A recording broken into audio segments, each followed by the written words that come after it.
चलिए आज हम लोग पढ़ाई करेंगे क्लास 7 का विषय है, सब्जेक्ट है हमारी दुनिया, जिसका अध्याय 8 है मानव पर्यावरण अंतःक्रिया लद्दाख प्रदेश में जनजीवन।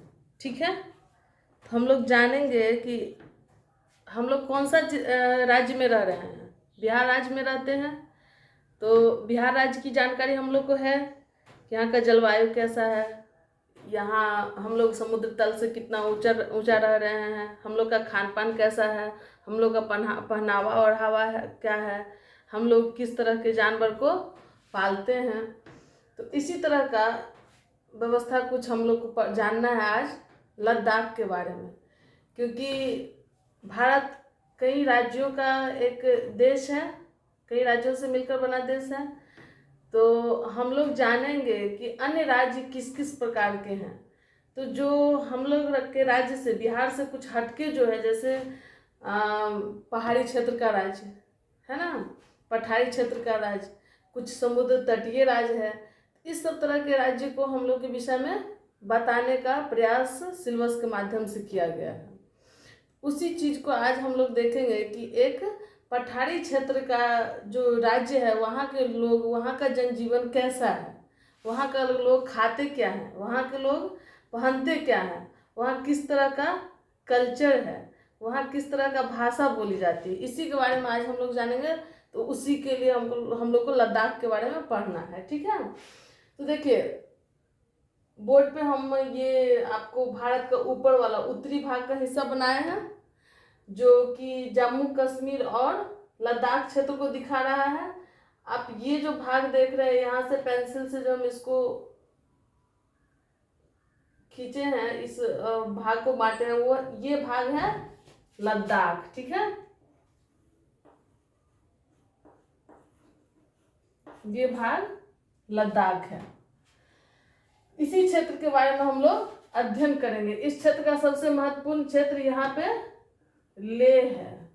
ठीक है, तो सबसे पहले हम लोग जानेंगे कि लद्दाख एक केंद्र शासित प्रदेश है। इसका जो इस पे जो शासन करता है वो किसका भी है। वर्तमान में यहाँ पे मुख्यमंत्री वाला कोई व्यवस्था नहीं है। यहाँ केंद्र के अधीन यहाँ पे प्रशासन चलाया जाता है। यहाँ का शासन व्यवस्था केंद्र के द्वारा संचालित किया जाता है।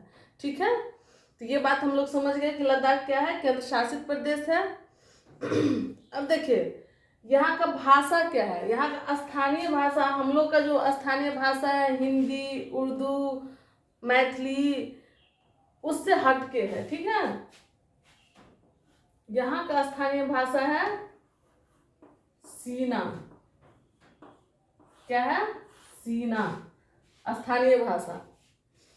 और इस स्थानीय भाषा में, जिस हम लोग हिंदी में जैसे लद्दाख को लद्दाख कहते हैं, उस स्थानीय, वहाँ का स्थानीय भाषा में सीना, इसको लद्दाख को सीना, लद्दाख को सीना भाषा में खा पा चान कहा जाता है। ठीक है, लद्दाख का नाम खा पा चान है। सीना भाषा में लद्दाख को क्या कहते हैं? खापा चान। ठीक है, इस खापा चान का मतलब क्या होता है? खापा चान का मतलब होता है हिम भूमि। ठीक है, बर्फ का जगह। तो अब हम लोग जान गए कि यहाँ का स्थानीय भाषा क्या है, स्थानीय भाषा में लद्दाख को क्या कहते हैं। अब हम लोग जानेंगे यहाँ का जलवायु कैसा है। ठीक है, जैसे बिहार का जलवायु किस प्रकार का है? बिहार का जलवायु समशीतोष्ण उष्ण मानसूनी जलवायु है। ठीक है, यहाँ ठंडा और गर्मी दोनों थोड़ा थोड़ा होता है, और मानसून का प्रभाव शो होता है यहाँ पे, तो बारिश होती है यहाँ पे। उसी प्रकार ये जानेंगे कि लद्दाख का जलवायु किस प्रकार का है। तो लद्दाख का जलवायु ये काफी ऊंचाई पे है। इसकी ऊंचाई पहले जान लीजिए, ऊंचाई इसका कितना है? 3650 मीटर ऊंचा पे ये स्थान स्थित है। हम बिहार वाले कितना ऊंचाई पे हैं? 53 मीटर ऊंचा। अब बोलिएगा कि ये ऊंचाई जो हम लोग मीटर में बता रहे हैं, तो किस चीज से हम लोग अपनी ऊंचाई बता रहे हैं? तो समुद्र तल से बिहार की भूमि की ऊंचाई मापा जाता है, ठीक है। तो बिहार किसी भी स्थान का जो ऊंचाई हम लोग नापते हैं तो समुद्र तल से मापते हैं। तो समुद्र तल से बिहार की भूमि का ऊंचाई कितना है? 53 मीटर, ठीक है। और ये लद्दाख का जो ऊंचाई है वो है 3600 मीटर। तो आप समझ सकते हैं कि कितना ऊंचा है तिब्बत लद्दाख वाले लोग, ठीक है। तो इस ऊंचाई के कारण वहाँ का जो जलवायु है वो शीतल है, काफी शीतल है। और ये वृष्टि छाया क्षेत्र में लद्दाख पड़ता है। वृष्टि छाया क्षेत्र को हम अलग से समझाएंगे। तो इसीलिए यहाँ पे बारिश नहीं होती है। वृष्टि छाया में होने के कारण यहाँ बारिश की मात्रा बहुत कम होती है, नहीं के बराबर। इसीलिए शुष्क है, सूखा प्रदेश है। तो कैसा जलवायु हो गया? शीतल और शुष्क यहाँ का जलवायु हो गया। समझ गए? अब देखिए, हम लोग जानेंगे कि वृष्टि छाया क्या है। हम लोग जाने कि यहाँ का जलवायु कैसा है? शीतल और शुष्क। लद्दाख का जलवायु शीतल और शुष्क है। तो अब शीतल और शुष्क जलवायु को पहले हम लोग जान गए कि ये ऊंचाई पे है 3600 मीटर ऊंचा, इसीलिए इसको शीतल कहते। शीतल है, वहाँ पे काफी ठंडा होता है।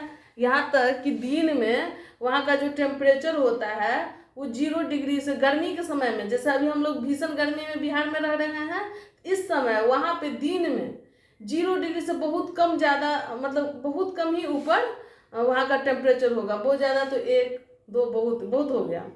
तो वहाँ का टेम्परेचर इतना होगा। और रात में वहाँ पे -30 40 के आसपास वहाँ का टेम्परेचर अभी इस गर्मी के समय में हो जाता है। तो समझ सकते हैं कि वहाँ कितना ज़्यादा ठंडा होगा, ठीक है। तो और शुष्क तो वृष्टि छाया के कारण ये शुष्क होता है। इस चीज को हम लोग समझेंगे कि वृष्टि छाया क्या है। देखिए, ये कोई पहाड़ है, ठीक है, ऊंचा जगह है, पठार हो या पहाड़ हो, कुछ भी है। तो जब हम लोग ये मानसून के कारण जब हम लोग यहाँ वर्षा होती है, उस समय यहाँ पे जो मानसून उत्पन्न होता है अरब सागर में, जिसके कारण हम लोग को बारिश जाती है, यहाँ से बंगाल के खाड़ी की तरफ जाता है वर्षा। फिर एक ब्रांच इसका पश्चिमी भारत का जो पहाड़ है, मतलब दक्षिणी भारत का जो पश्चिमी घाट है, ठीक है, उस पश्चिमी घाट के पहाड़ यहाँ पे, आप इसको ऐसे समझिए, ठीक है, ये भारत को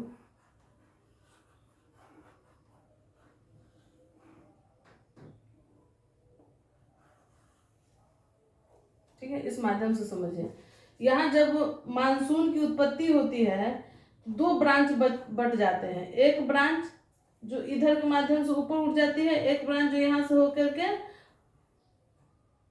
बंगाल की खाड़ी में चली जाती है। यही बंगाल के खाड़ी वाला ब्रांच से लौटती, यहाँ से जो रिटर्न होता है फिर बंगाल का खाड़ी का मानसून, उसी से हम बिहार वाले को यहाँ पे बारिश मिलती है।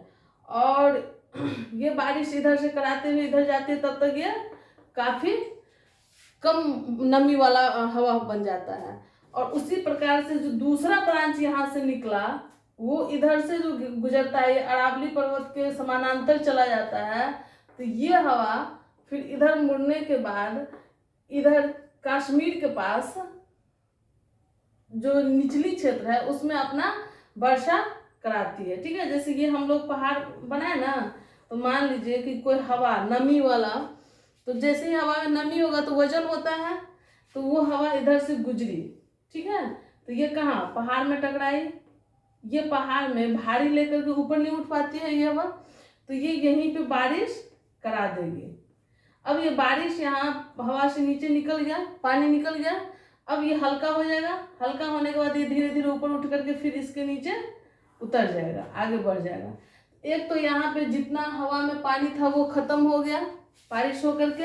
अब हल्का हवा ऊपर उठ करके फिर जो निकली, तो जो भी इसमें नमी बचा उसको कोई अवरोध पैदा नहीं हुआ, और अवरोध पैदा नहीं होने के कारण इस क्षेत्र में क्या हुआ, सुखाड़ हो गया, बारिश नहीं हो पाई। इसी तरह का कुछ यहाँ पे कंस्ट्रक्शन बनता है लद्दाख के पास, और इसीलिए यहाँ छाया वृष्टि छाया क्षेत्र हो जाता है और यहाँ बारिश नहीं हो पाती है, तो इसीलिए शुष्क प्रदेश हो जाता है। तो समझ गए कि वृष्टि छाया कैसे होगा। मान लीजिए कि ये पहाड़ है, ठीक है, ये पहाड़ है और इधर से कोई हवा चल रही है, पानी है उसमें, तो पानी लेकर के चल रही है, यहाँ टकरा गई, वजन है। अब ये पानी यही संघनित, ये हवा संघनित होकर के पानी बादल बनेगा, बादल से पानी गिर जाएगा। अब ये हल्का हो जाएगा, तब धीरे धीरे करके ऊपर उठना है, इसको ऊपर उठ के फिर इसके इस पहाड़ के सहारे फिर नीचे इधर निकल जाना है। तो ये पानी यही हवा से निकल गई, तो ये पानी हल्का हो गया। अब इसके पास पानी नहीं बचा जो इधर बारिश कराएगी, और जो पानी हल्का बचा भी उसको रोकने वाला नहीं बचा इस साइड। इस तरह का स्थिति लद्दाख के साथ उत्पन्न होता है और बारिश वहाँ नहीं होती है। ठीक है, समझ गए, वृष्टि छाया क्षेत्र।